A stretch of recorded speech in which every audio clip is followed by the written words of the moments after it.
So, the question of today, if you haven't read any of Neil Gaiman's book, are you okay? If you ask me to name my favorite authors of all time, I would say Haruki Murakami, Kazuo Ishiguro, George Orwell, Philip K. Dick, and the list goes on. But Neil Gaiman though, I call myself his fangirl. I love him. I love every single of his book I have read. I cry for every single one of them.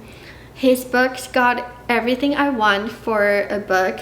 A bit darkness, a bit absurd, a bit science fiction, a bit urban fantasy, and a bit nostalgia, all blended so perfect amount that gets me every single time. I love him. I will read everything he wrote.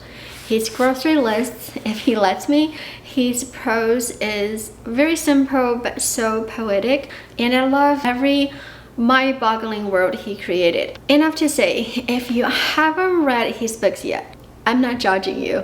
Maybe I'm a little, but I am a firm believer of never too late to start. So I'm going to recommend 5 books here that you should consider to read if you are totally new to his works. Then we can be friends.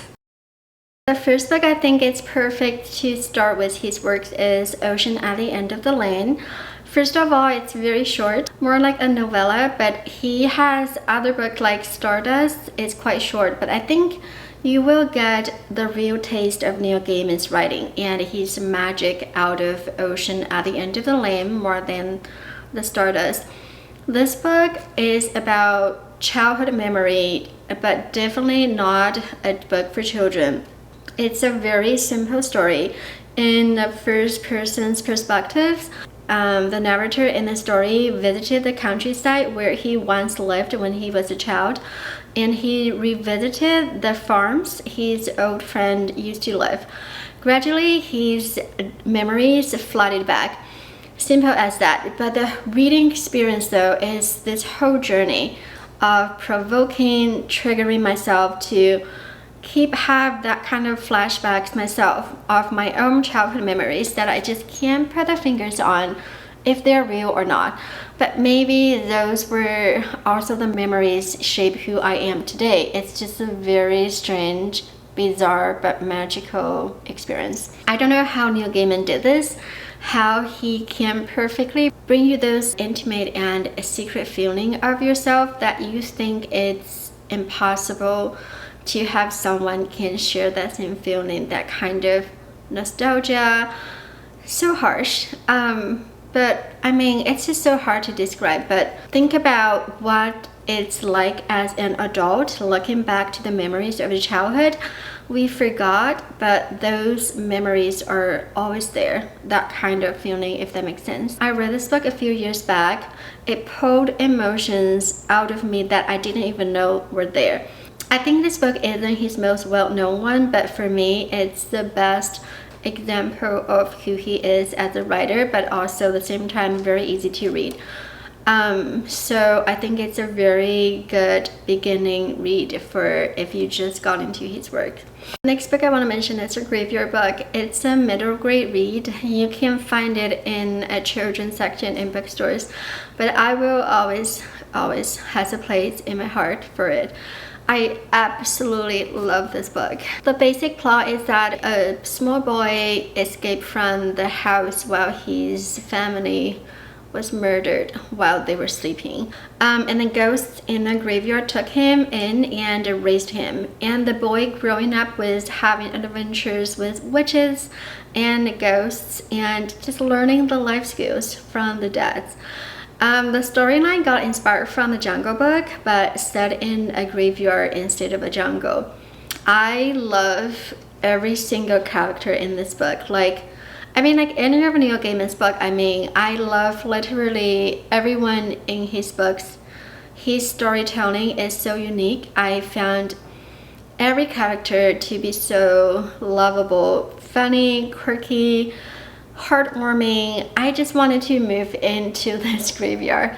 I didn't want the story to be end. I was bawling in the end. So good. The ending is the true Neil Gaiman style, I would say. The way he writes endings every time hits me right at the softest spot without knowing it. I had no idea why I was sobbing at 4 a.m. in the morning when I read the last chapter. Maybe because I just didn't want the adventure ends, or I was just so attached to the characters. There are so many dark and unsettling elements, but ultimately this book gives me the comfort more than anything. So good. So good. This book deserves so much more love than just a children's book. The third book I want to mention is Trigger Warning.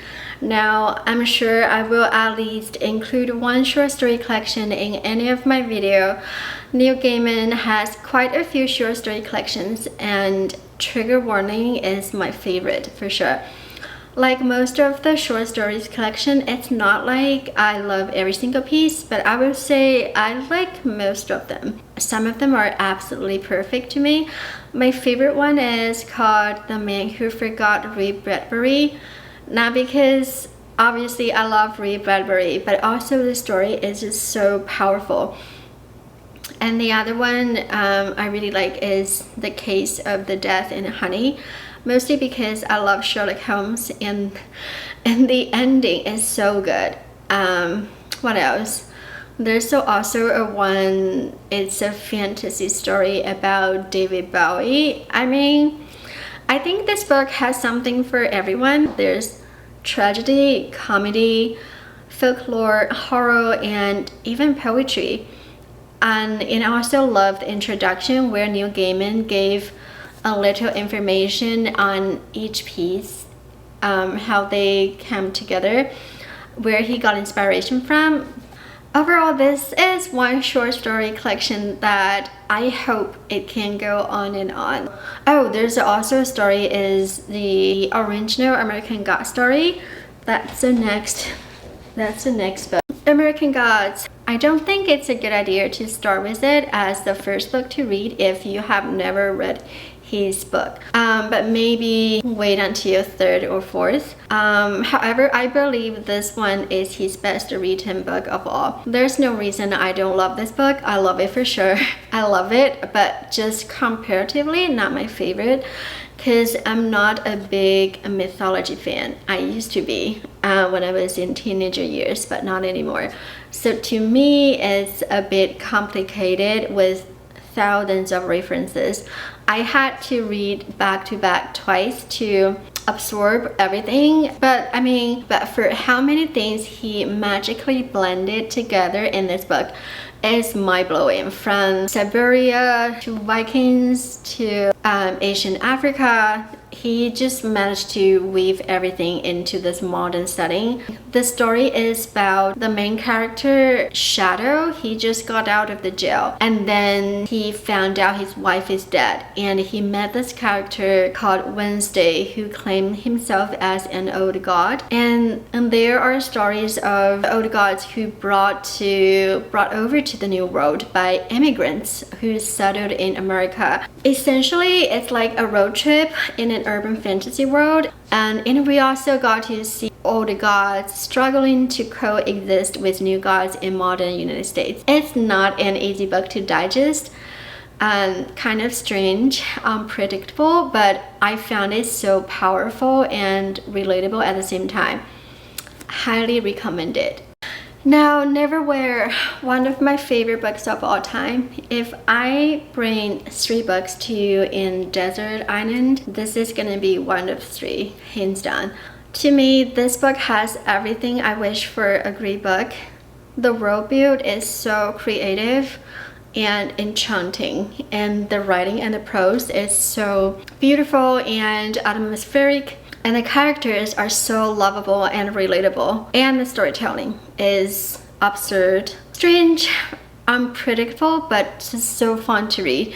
Honestly, I don't know where to begin. It's funny sometimes. It's so hard to talk about the favorites because there's so many things I love about it. It's dark for sure, sad, compelling, hopeless, but also whimsical and cozy. Not cozy for a lot of you for sure, but cozy for me. I don't want to give I don't want to give away much plot as it's simple as is, but also I got into this book without knowing anything, and it's the best thing I can ask for. But I can tell you there's London below, London above.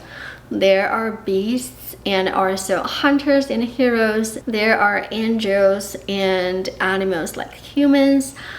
I truly love every aspect and every details of this book. Thousands of the things hits me, touch me deeply in this book. And again, the ending of this book made me cry so hard. I reread the last chapters all the time. It's so striking, so perfect, so emotional. I don't know how Neil Gaiman did this. Just let me hanging at that last chapter forever. I feel the entire story was built to give you that lightning strike at the ending. The ending paragraph gave me chills like every time I reread it. Don't know what else to say, but read this book. This book is beyond perfect. All in all, I gave 10 stars out of 5. To end this video, maybe I find a quote to read. The light was that strange great one only ceased shortly before dawn and for a few moments before sunset. The times when the world washes out into gloom and color and distance become impossible to judge. So good.